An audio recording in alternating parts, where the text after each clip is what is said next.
Это,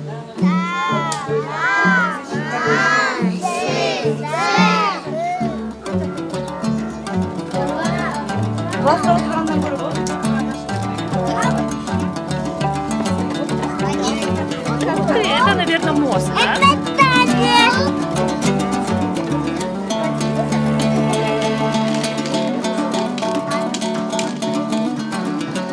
В школе обучается 639 детей.